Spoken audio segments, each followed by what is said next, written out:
সকালের আলো ঠিকমতো উঠতেই পারেনি। ঢাকার ব্যস্ত রাস্তাগুলো তখনও জেগে ওঠেনি।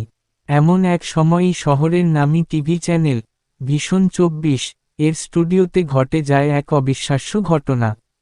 এক মুখোশধারী, কালো পোশাক পরা মানুষ ঢুকে পড়ে লাইভ শো চলাকালীন সেটে। তার হাতে বন্দুক, ঠোঁটে নীরবতা, কিন্তু চোখে বিদ্রোহ। সে একে একে 3জন মন্ত্রীকে মঞ্চে তুলে আনে। লাইভ সম্প্রচারে সে শুরু করে একের পর এক বিস্ফোরক তথ্য প্রকাশ। এই মুখোশধারী ব্যক্তির নাম মিখাইল। কিন্তু কে এই মিখাইল? সে কি শুধুই একজন অপরাধী, নাকি সমাজের ভিত কাঁপিয়ে দেওয়া এক প্রতিশোধের চরিত্র? এবার গল্প ঘুরে যায় কিছুদিন আগে। আমরা দেখি একজন সাধারণ যুবক স্বাধীন। সে একজন মেধাবী ছাত্র, সমাজ সচেতন এবং পরিবার ভক্ত। তার প্রেমিকা নিশাত, যার চোখে ভবিষ্যতের স্বপ্ন এবং পাশে থাকার প্রতিশ্রুতি। স্বাধীনের জীবন একেবারে সাদামাটা, কিন্তু অন্যায়ের প্রতি তার ঘৃণা প্রবল। একদিন স্বাধীন একটি বড় সরকারি চাকরির পরীক্ষায় বসে। সব প্রশ্ন ঠিকঠাক দেয়, কিন্তু ফলাফলে দেখা যায় সে ফেল করেছে। আর পাশ করেছে সেই সব লোক, যাদের বাবা রাজনৈতিক নেতা বা অর্থবিত্তশালী। স্বাধীনের চোখে তখন ভেসে ওঠে সমাজের নোংরা রূপ। নিয়োগ দুর্নীতি, রাজনৈতিক দালালি, টাকার জোর, সব কিছু মিলিয়ে তার জীবনে নেমে আসে এক নির্মম অন্ধকার। তখনই ঘটে যায় আরেকটি ঘটনা। তার বাবা স্ট্রোকে আক্রান্ত হন, মায়ের চিকিৎসার টাকা জোটে না।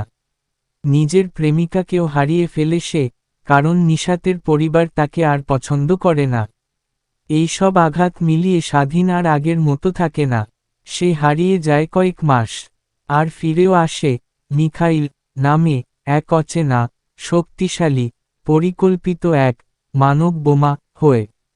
সে সমাজের বড় বড় অপরাধীদের তালিকা তৈরি করে। তার পরপরই ঘটে সেই বিখ্যাত লাইভ শো এর ঘটনা।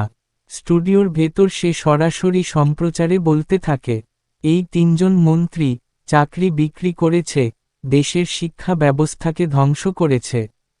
আর আমি এসেছি তাদের আসল চেহারা তোমাদের সামনে আনতে। পুলিশ চারদিক ঘিরে ফেলে, দেশের প্রধানমন্ত্রী পর্যন্ত খবর পান।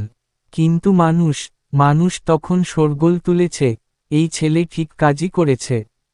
এদিকে সাংবাদিক সায়রা, তিনি মিখাইলের পুরনো ইতিহাস খুঁজে পেতে থাকেন। ধীরে ধীরে বেরিয়ে আসে যে, এই মিখাইলই সেই স্বাধীন, যে একসময় চাকরির জন্য লাইনে দাঁড়িয়েছিল। আর আজ সে পুরো ব্যবস্থার মুখোশ খুলে দিচ্ছে। শেষ দৃশ্যে আমরা দেখি মিখাইল স্টুডিওর ভিতর থেকে দেশের জনগণের উদ্দেশ্যে বলে, আমি আজ মরে গেলেও তোমরা বাঁচবে, যদি অন্যায়ের প্রতিবাদ করো। এরপরই বিস্ফোরণের শব্দ, ধোঁয়া, আর এক রহস্যময় নীরবতা। শেষ কথা হলো, তাণ্ডব সিনেমাটি শুধু একটি অ্যাকশন ফিল্ম নয়। এটা হলো সমাজের গভীরে গাঁথা অন্যায়ের বিরুদ্ধে এক তীব্র প্রতিবাদ। শাকিব খানের অভিনয়, রায়হান রাফির পরিচালনা এবং বাস্তবধর্মী কাহিনী, সব মিলিয়ে এই সিনেমা দর্শকদের মনে এক নতুন দাগ কেটে দিয়েছে। তুমি যদি সত্যি বলো, স্বাধীন যা করেছে, তুমি কি সেটা ভুল মনে করো, নাকি সে সমাজের দর্পণ হয়ে উঠেছিল?